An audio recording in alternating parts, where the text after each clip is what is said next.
그 후에 주께서 따로 70인을 세우사 진이 가시려는 각 동네와 각 지역으로 둘씩 앞서 보내시며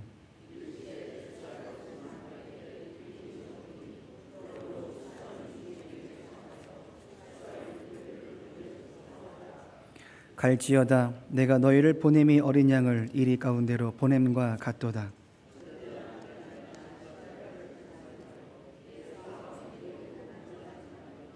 어느 집에 들어가든지 먼저 말하되 이 집이 평안할지어다 하라.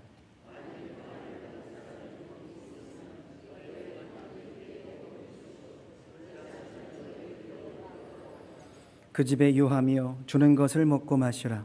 일꾼이 그 삭슬 받는 것이 마땅하니라. 이 집에서 저 집으로 옮기지 말라.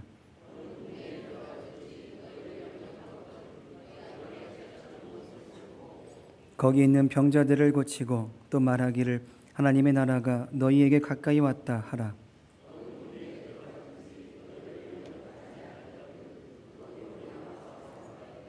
너희 동네에서 오리발에 묻은 먼지도 너희에게 떨어 버리노라. 그러나 하나님의 나라가 가까이 온 줄을 알라 하라.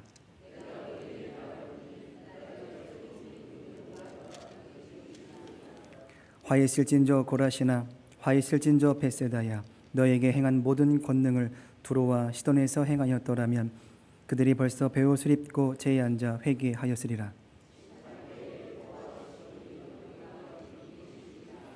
가버나움아 내가 하늘에까지 높아지겠느냐 음부에까지 낮아지리라.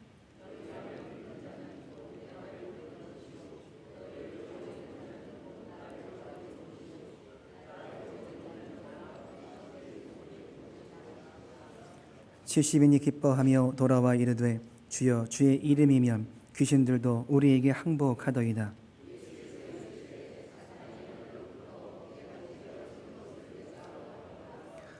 내가 너희에게 뱀과 전갈을 밟으며 원수의 모든 능력을 제어할 권능을 주었으니 너희를 해칠 자가 결코 없으리라.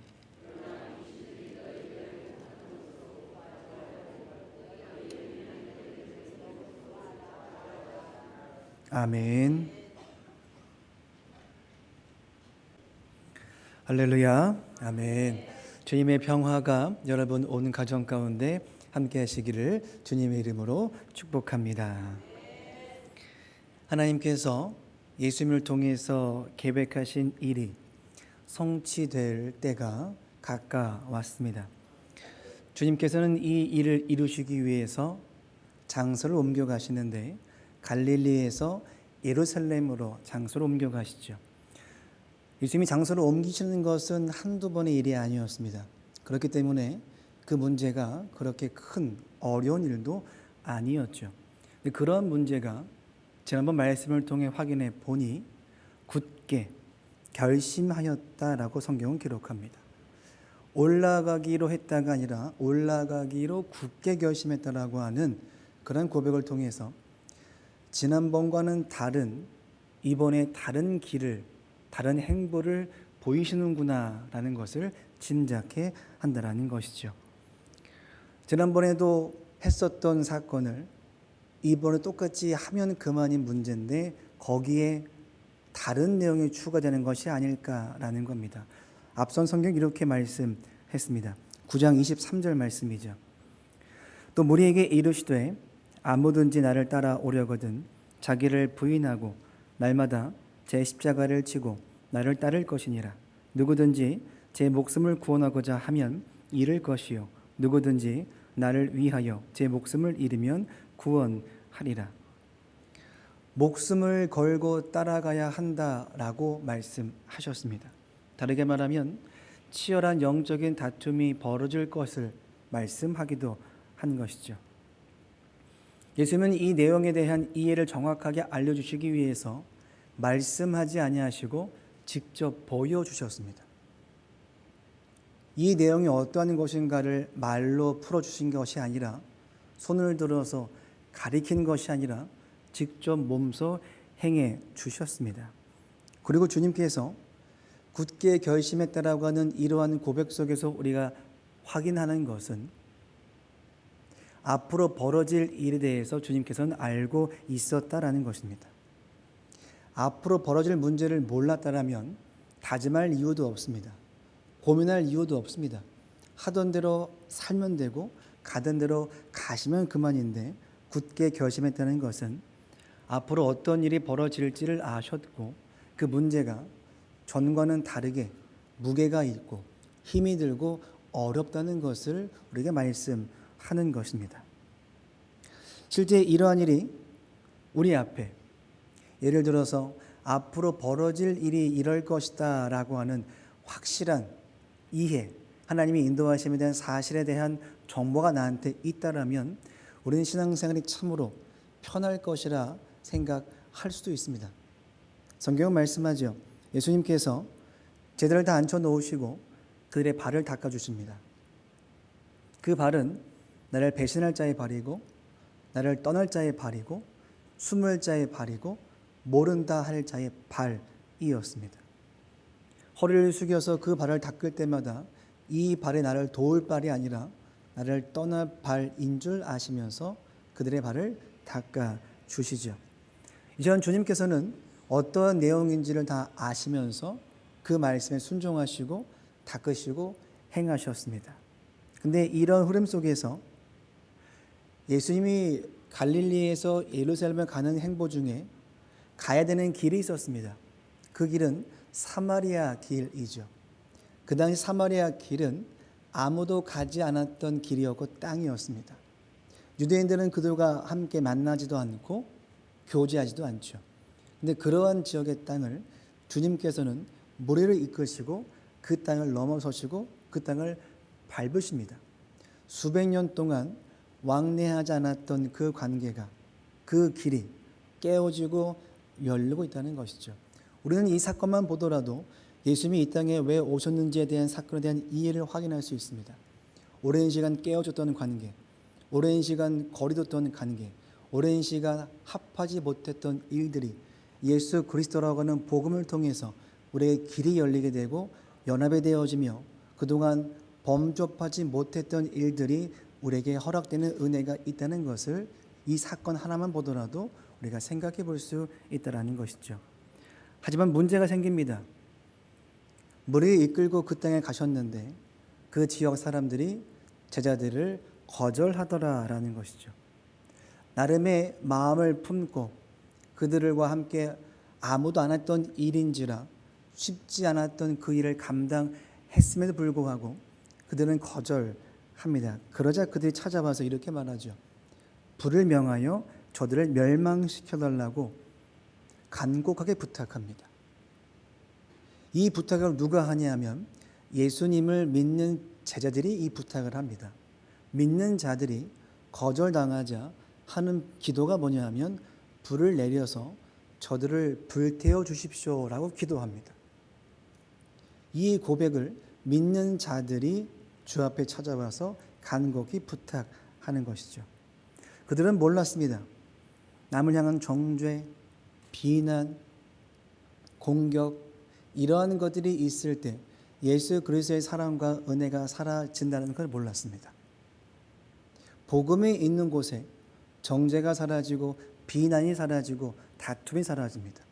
복음이 없는 곳에 죄가 생기고 다툼이 생기고 어려움이 생겨난다는 것이죠.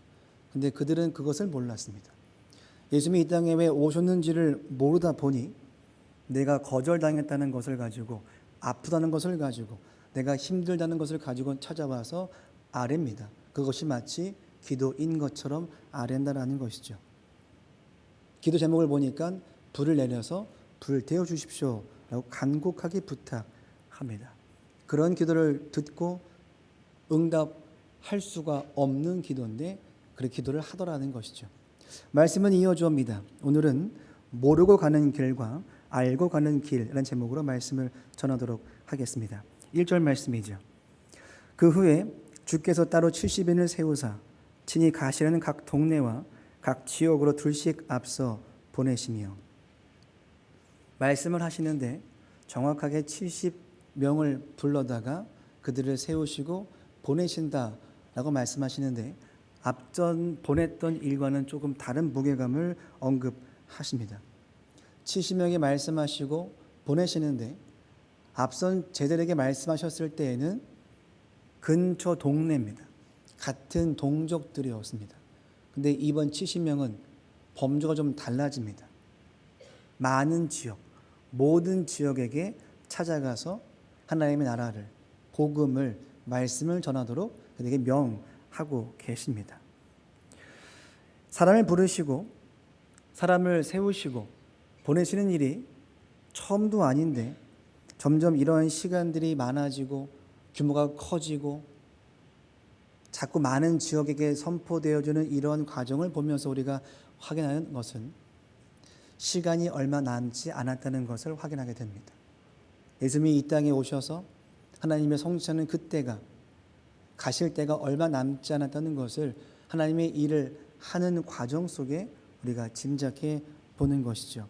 근데 문제는 시간이 없는 문제가 아니라 이런 문제가 있습니다. 2절 말씀이죠. 이르시되 추수할 것은 많되 일꾼이 적으니 그러므로 추수하는 주인에게 청하여 추수할 일꾼들을 보내주소서 하라. 추수할 곡식은 많은데 추수할 사람들이 없습니다. 자, 그런 의미에서 옆 사람과 이렇게 인사해 볼까요? 얼굴 보니 추수꾼입니다 라고 한번 인사해 보십시오. 옆 사람에게 얼굴을 보니 추수꾼입니다. 네, 감사합니다. 추수할 일꾼이 없어서 지금 이 문제가 잘 안 된다라고 하시는데 쉽지 않은 문제인지라 사람이 없는 것은 이해가 되지만 다음 말씀을 보면 추수한 일꾼이 없어서라기보단 다른 문제가 있다라는 생각을 우리가 할 수밖에 없죠. 성경이 이렇게 말씀합니다. 3절 말씀이죠. 갈지어다 내가 너희를 보냄이 어린 양을 이리 가운데로 보냄과 같도다. 추수할 곡식이 없다, 추수할 곡식이 많다고 하셔서 또 추수자가 없기 때문에 내가 지금 그 은혜와 말씀을 듣고 순종의 마음으로 손을 들려고 가려고 했는데 3절 말씀을 보니까 마음이 갑자기 어지러워집니다. 가는 것이 그냥 하는 게 아니라 어린 양이 이리떼를 만나러 가는 것처럼 보내시겠다고 말씀하는 것이죠. 이것을 보면 단번에 알 수 있습니다. 사람이 없는 이유를 이거 한 구절로 확인할 수 있습니다. 이렇게 말씀하시는데 추수꾼이 누가 갈까 싶더라는 거죠. 잡아먹힐 게 뻔한데, 죽임당할 게 뻔한데, 뜯길 게 뻔한데 이 길을 굳이 갈 이유가 있을까라는 것입니다. 지금 목자의 심정이 바로 그러합니다. 어린 양을 세우시고 보내시면서 어떤 마음이냐 하면 이 어린 양이 이리떼를 만나서 물려 뜯기게 되고 어려움을 당하게도 심지어 죽임당할 수도 있다는 사실을 아시면서 이 어린 양들을 보내시는 목자의 심정인 것이죠. 모든 사실을 다 아시고 어린 양을 부르셔서 그들을 보내신다는 그 마음. 다르게 말한다면 예수님은 이미 모든 정보를 다 알고 계셨습니다. 계획 단계부터 마지막 결론 단계까지 어떠한 일이 벌어질지를 뻔히 다 아셨습니다. 이 문제가 우리를 의미심장하게 만듭니다. 예수님도 모르시고 나도 모르고 듣고 순종해서 갔다라면 어린 양이 이리떼에게 가는 것처럼 현실을 마주하고 난 다음에 도망쳐 오게 될 경우에 할 말이 있습니다. 어떻게 이런 곳에 우리를 보내십니까? 라고 할 말이 있죠. 그러면 예수님도 이렇게 말씀하실 수 있습니다. 몰랐다고. 그 정도인 줄 몰랐다고. 정말 미안하다라고 말할 수 있을 겁니다. 근데 문제는 예수님은 이미 그것이 어떠한 곳인지를 다 아셨습니다. 다 아시면, 사랑하시면, 아끼시면, 자녀이면 일반적인 이성을 가지고 판단해 봤을 때 우리를 거기 보내시면 안 됩니다. 모르고 보내도 미안한 일인데 알고도 보냈다고 하시면 우리는 인간적으로 불편한 생각이 찾아오기 시작합니다.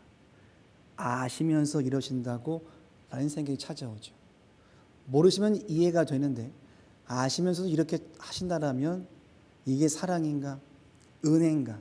나를 아끼시는 게 맞는 것인가? 라고 하는 내 안의 질문이 터져 나오게 되더라는 것이죠. 그렇기 때문에 우리는 이런 질문을 하게 됩니다. 왜 이레가 가득한 그곳에 보내셨는가? 이 질문에 답을 주셔야 이 답답한 마음에 해결받을 수 있겠다는 겁니다. 들어도 이해가 되지 않는 게 있겠지만 그래도 답을 좀 주셔야 내가 이 답답한 마음을 조금 정리가 돼서 교회도 가고 예배도 드리고 기도도 하겠다는 겁니다. 근데 문제는 알고 보냈다고 하시니까 물어도 의미가 없습니다. 물었는데 하시는 말씀이 알고 보냈다고 하십니다. 더 이상 대화가 이어가기가 어렵다라는 것이죠. 우리는 다시 질문해야 됩니다. 예수님은 왜 다 아시면서도 보내셨을까라고 질문해야 됩니다. 다 아시면서 왜 보내셨을까? 우리는 이 문제를 가지고 하나님이 이 땅에 예수님을 보냈다는 그 사실 앞에, 그 진리 앞에 마주해야 합니다. 그를 통해 확인할 수 있죠. 예수님이 이 땅에 왜 오셨습니까? 하나님이 보내셨기 때문에 오실 수 있으셨고, 동시에 주의 일을 성취하고 완성하시기 위해서 순종하시고 복종하시고 십자가 달려 돌아가셨습니다. 그리고 그 일을 위해서 지난 말씀처럼 굳게 결심하고 갈릴리를 떠나 예루살렘 산으로 올라가기로 작정하신 것이죠. 앞으로 어떤 일이 벌어질지 태어나는 그 순간부터 다 아셨습니다. 태어났는데 목적은 죽기 위함이라는 목적을 들었습니다. 생명의 탄생의 기쁨을 맛보기도 전에 너의 인생은 곧 죽을 것이다 라는 것을 듣고 그래 순종하십니다.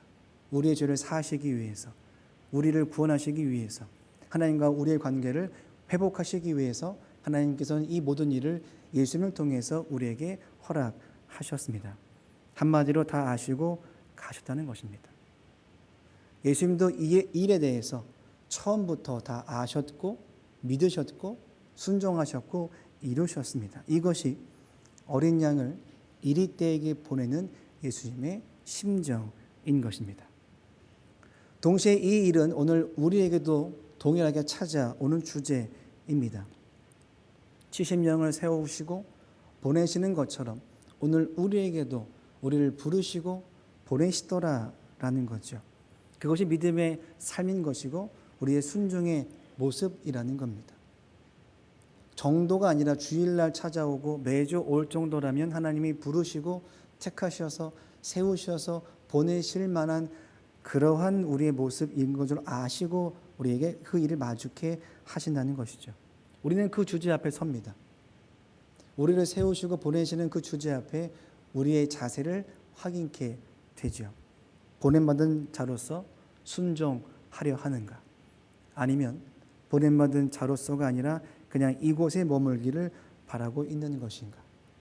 주의 말씀을 몰라서가 아니라 알고 있는 나의 입장에서 나는 그 말씀에 순종해야 하는 그 자리에 섰을 때 나는 어떠한 자세를 가지고 그 말씀을 마주하고 있는가?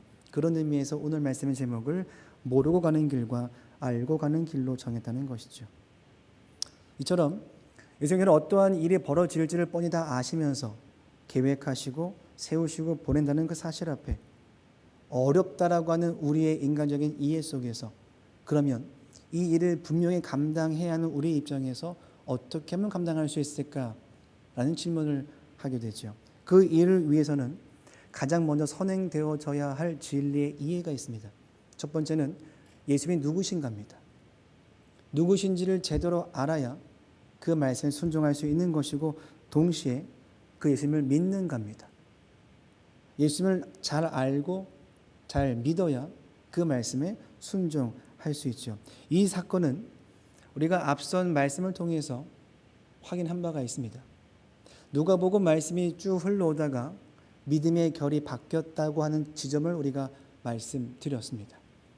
그 전까지는 예수님이 다 행하시고 준비하시고 이루십니다. 먹게 하시고 보게 하시고 듣게 하시고 누리게 하셨습니다.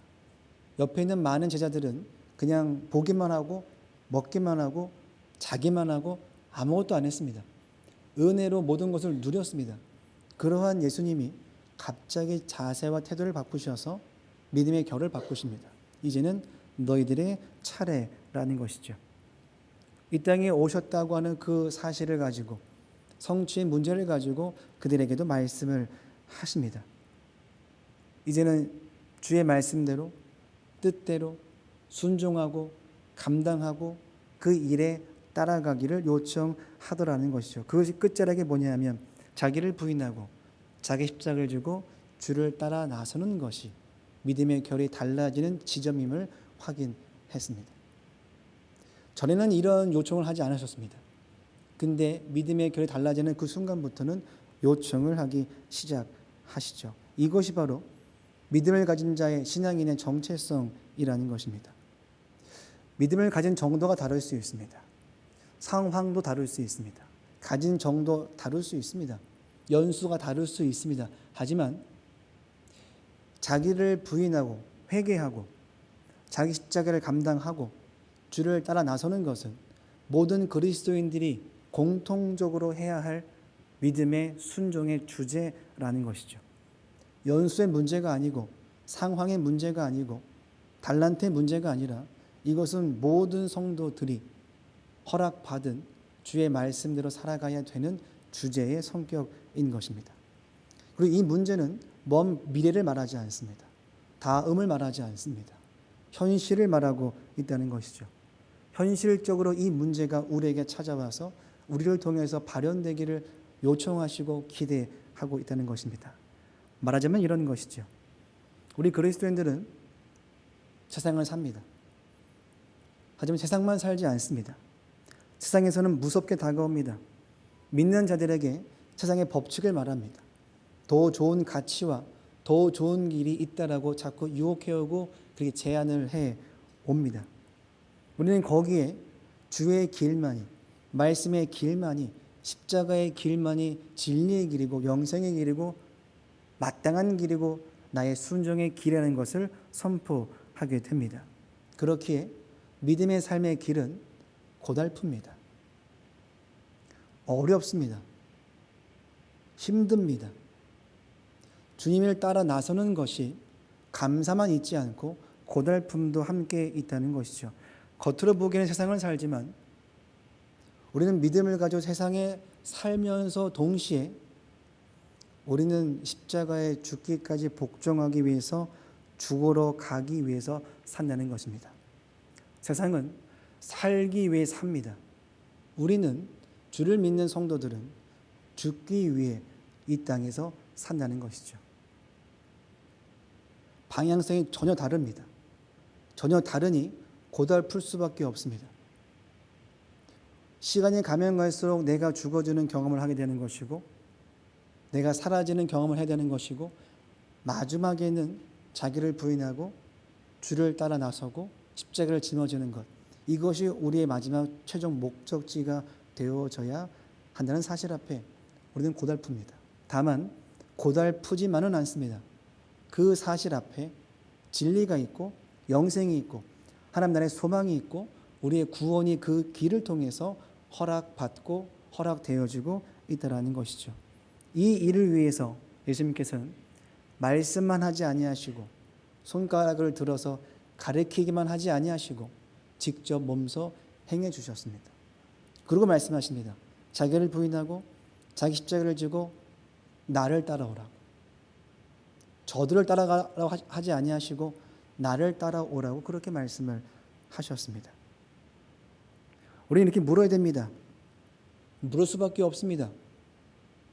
꼭 그렇게까지 해야 하냐고. 꼭 그렇게까지 순종하며 살아야겠냐고. 우리는 물을 수밖에 없습니다. 이 주제는 제 안에 오랜 시간 가지고 있었던 주제이기도 합니다. 왜 그렇게까지 해야 합니까?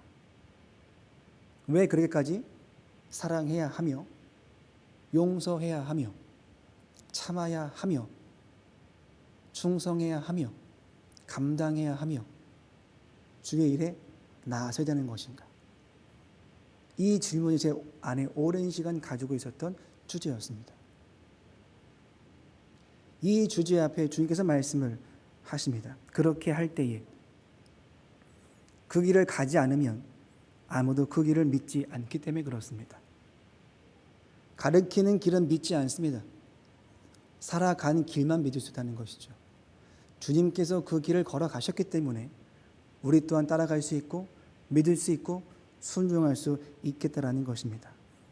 그런 믿음의 삶이 어려움을 당할지라도 괴로움이 있을지라도 고달플지라도 억울하지 않고 괴롭기만 하지 않고 슬프기만 하지 않고 손해본다 생각하지 않고 감사로 기쁨으로 찬송함으로 그 길 위에 올라서서 걸어갈 수 있겠다라는 것이죠. 그렇기 때문에 우리의 믿음의 삶은 추상적이지 않습니다. 머릿속에선 돌지 않습니다. 입으로만 나타나지 않습니다. 마음속에서는 벌어지지 않습니다. 반드시 자기를 부인하고 회개함을 통해 자기 십자가를 지고 주를 따라 나서는 것은 반드시 눈에 보일 수밖에 없습니다. 드러날 수밖에 없습니다. 사람들은 말합니다. 너희가 사는 방법으로는 절대 못 산다라고. 우리는 거기에 답을 합니다. 우리가 가야 할 길이라고. 말로 하지 않고 가리키지 않고 직접 그 길 올라서서 말합니다. 이 길만이 내가 사는 유일한 길이라고. 이 길만이 나에게 허락된 가장 좋은 길이라고 믿으며 선포하며 순종해 간다라는 것이죠. 이와 관련해서 사도 바울은 이렇게 말씀합니다. 고린도 후서 4장 8절 말씀이죠. 우리가 사방으로 오겨쌈을 당하여도 쌓이지 아니하며 답답한 일을 당하여도 낙심하지 아니하며 박해를 받아도 버림받지 아니하며 거꾸러뜨림을 당하여도 망하지 아니하고 우리가 항상 예수의 죽음을 몸에 짊어짐은 예수의 생명에 또한 우리 몸에 나타나게 하려 함이라. 우리 살아있는 자가 항상 예수를 위하여 죽음에 넘겨짐은 예수의 생명에 또한 우리 죽을 육체에 나타나게 하려 함이라. 그런즉 사망은 우리 안에서 역사하고 생명은 너희 안에서 역사하느니라. 어떠한 일이 생겨도 우겨쌈을 당해도 고난과 고통 속에 놓일지라도 우리는 거기에 망하지 않고 쓰러지지 않고 그렇게 흘러가지 않더라라는 것이죠. 그렇게 살 때의 영생의 소망이 생명이 하나님 나라가 구원이 우리에게 허락되어지고 우리는 그걸 통해서 오늘의 하루를 살게 될 수 있다라고 말씀하는 것입니다. 그렇기 때문에 믿음의 삶이란 십자가의 길이란 반드시 우리가 짊어져야 한다라는 것이죠. 겉으로 보기에는 죽기 위해 사는 것 같지만 종국에는 그 죽기 위해 사는 모든 것이 영생의 길로 나아가는 영원한 생명이 허락되는 길이기 때문에 짧은 인생처럼 보이지만 영원한 생명의 길로서 우리에게 이해되어진다는 것입니다. 다만 이 일을 세우시고 보내시는 이 문제는 아무에게나 말씀하진 않으십니다. 반드시 확인이 필요하죠. 예수님이 누구신가? 예수님을 믿는가에 대해서 답이 필요합니다.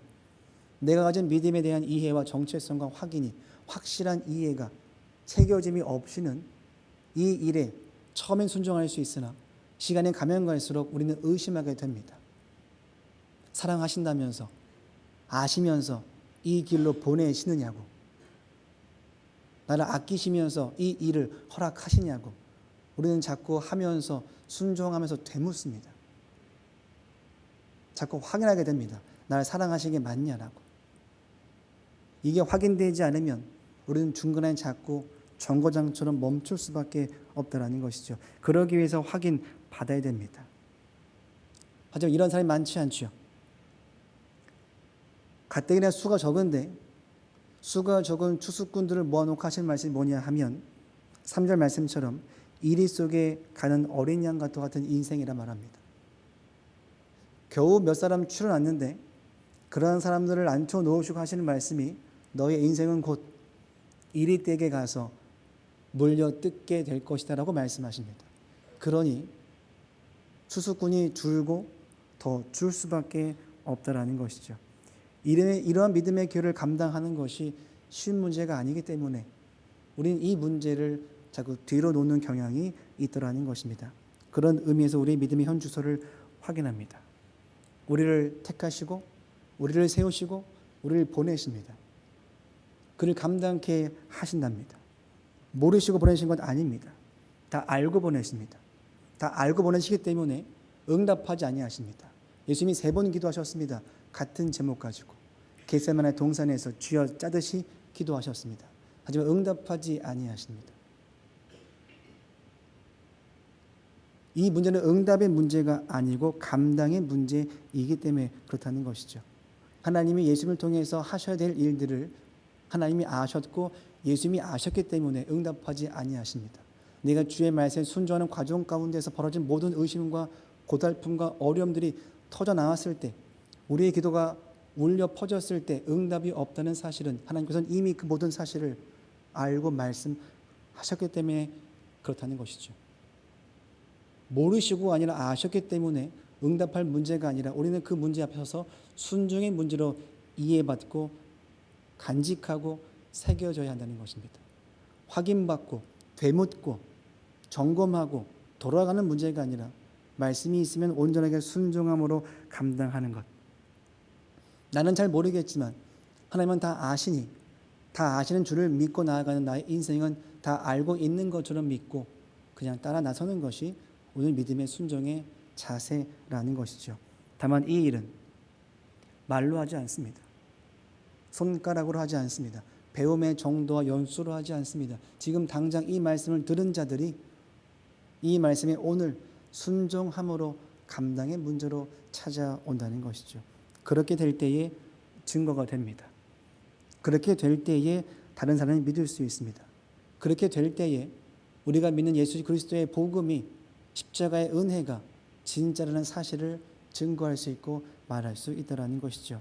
다만 아직 가기가 부담스럽다라면 지난번 말씀처럼 믿음의 결이 바뀌기 직전 하나님이 쏟아주시는 그 은혜와 사랑을 만끽하시기 바랍니다.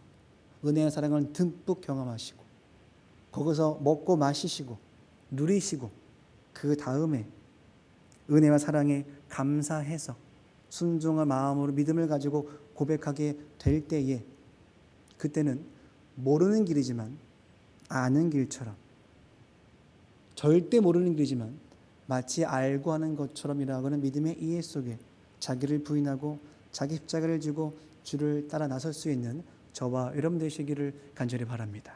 기도하시겠습니다. 하나님 감사합니다.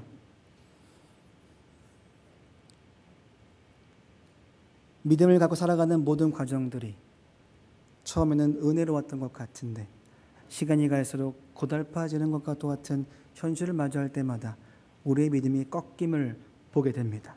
그럴 때마다 인간적인 생각과 감정들이 올라옴도 보게 됩니다.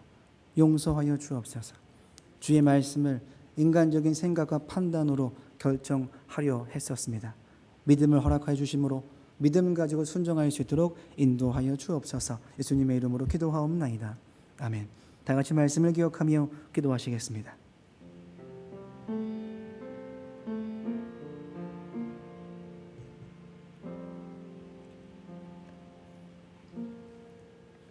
주님 계획하시어 부르시고 보내시는 그 일에 의심하지 말고 순종하는 믿음을 더하여 주옵소서. 하나님이 부르시고 보내시는 그 일 자체만으로도 이미 은혜인 줄로 믿습니다. 감사함으로 감당하도록 인도하여 주옵소서. 추수할 곡식이 많은데 추수할 일꾼이 없다고 말씀하시는 주님 앞에 엎드려 겸손히 무릎 꿇고 손을 들어 나를 보내 주옵소서.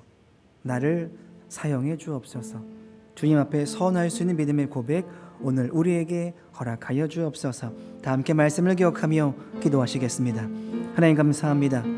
주님 계획하시고 부르시고 세우시고 보내시는 그 일에 의심하지 않게 도와주옵소서. 자꾸 만나지는 그 일을 통해서 걱정되고 염려하고 의심까지 하게 됩니다. 정말 사랑하시는 것이 맞는가? 은혜로우신 주님 맞는 것인가? 자꾸 의심하게 됩니다. 주님, 우리를 붙들어 주옵소서. 추수할 곡식이 참 많은데 일꾼이 없다 말씀하십니다. 일꾼으로 순종하려고 했더니 일이 가운데 떠밀려가는 인생이라 말씀하십니다. 그러니까 자꾸 부담되어집니다. 흔들려집니다. 의심하게 됩니다. 주여 믿음을 더하시고 은혜를 더하셔서 주님과 함께 동행하는 것을 통하여 모든 일을 감당할 수 있도록 은혜 위에 은혜를 더하시고 성령의 충만함을 허락하여 주옵소서. 주님 감사합니다. 한 번 더 기도하시겠습니다. 주님이 부르시고 세우시고 보내시는 것은 어린 양을 이리 가운데로 보내는 일과 같은 일입니다. 가장 약한 양이 가장 힘이 센 동물을 만나는 그 일, 아시면서 보내시는 목자의 심정, 그 마음을 알게 하여 주옵소서. 주의 그 마음을 품게 하여 주옵소서. 그런 마음을 품고 살면서 주를 의심하지 않게 하여 주옵소서. 나에게 허락하신 일들을 고민하지 않고 피하지 않고 억울해하지 않고 나의 것, 나의 인생 삼을 수 있도록 나와 함께 하여 주옵소서. 다 함께 말씀을 기억하며 기도하시겠습니다. 하나님 감사합니다.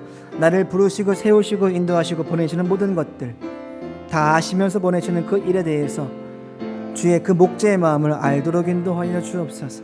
그 마음을 품게 하여 주옵소서. 그 마음을 품을 때에, 그 마음을 알 때에 우리가 순종할 수 있을 것 같습니다. 주님, 그 마음으로 내 마음으로 간직하도록 인도하여 주옵소서. 그 주의 마음으로 내 인생에 가득 채워지도록 인도하여 주옵소서. 그럴 때에 내가 해야 할 말을 하지 않게 되고 내가 할 것을 하게 되며 주 앞에 엎드려 순종할 수 있을 것 같습니다. 주님, 그 믿음을 더하시고 그 마음을 품도록 은혜를 허락하여 주옵소서. 주님 감사합니다. 한 번 더 기도하시겠습니다. 우리의 믿음 생활은 눈에 보이지 않는 삶이 아니라 겉으로 보기에는 세상을 살지만 세상 속에서 믿음으로 사는, 그래서 십자가에 죽으러 가는 것임을 알도록 인도하여 주옵소서. 왜 이렇게까지 살아야 하는가에 대해서 머릿속이 아닌 내 손과 발로 내 인생으로 순종함으로 드러낼 수 있도록 인도하여 주옵소서. 이 일은 주님이 다 알고 말씀하시고 보내시는 사실 앞에 오늘 우리 또한 당연하게 받아들이고 순종함으로 감당하도록 인도하여 주옵소서. 그리하여 마치 모르는 길이지만 마치 아는 것처럼 그 길 위에 설 수 있도록 우리와 함께하여 주옵소서. 같이 말씀을 기억하며 기도하시겠습니다. 하나님 감사합니다. 그 길은 모르고 싶습니다. 감당하기 어렵기 때문에 피하고 싶습니다. 모른 척하고 싶습니다. 하지만 주님, 그렇게 지나온 세월이 수십 년이었습니다. 이제는 감당하기 원합니다. 순종하기 원합니다. 그 한 사람을 주님께서 지금 찾고 계십니다. 그 일을 감당하도록 인도하여 주옵소서. 그리하여 내가 속한 그 가정, 그 직장, 그 교회, 그 모임이 진정한 하나님 나라가 될 수 있도록 인도하여 주옵소서. 그 한 사람이 필요합니다. 주님, 적은 수의 추수꾼이지만 한 사람을 통해서 많은 일을 이루신 것처럼 오늘 우리에게도 나를 통해서, 나의 순종과 복종을 통해서, 엎드짐을 통해서, 자기를 부인하고 자기 십자가를 지고 따라가는 그 일을 통해서 감당하도록 인도하여 주옵소서. 주님, 전혀 모르겠지만 주님을 통해서 알게 되는 모든 진리의 말씀들을 가지고 살도록 우리와 함께하여 주옵소서. 주님 감사합니다.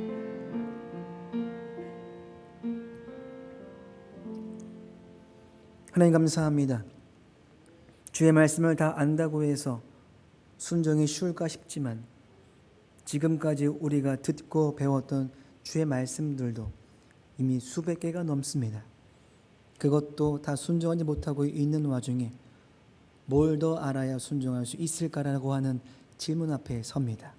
성령님 도와주옵소서. 다 모르지만 주를 믿고 있기에, 주와 함께 살고 싶기에, 구원받고 싶기에, 모든 죄 사함받고 싶기에, 다 모르는 그 길 다 아는 것처럼 주를 의지하며 살기 원하오니 우리와 함께하여 주옵소서. 예수님의 이름으로 기도하옵나이다. 아멘.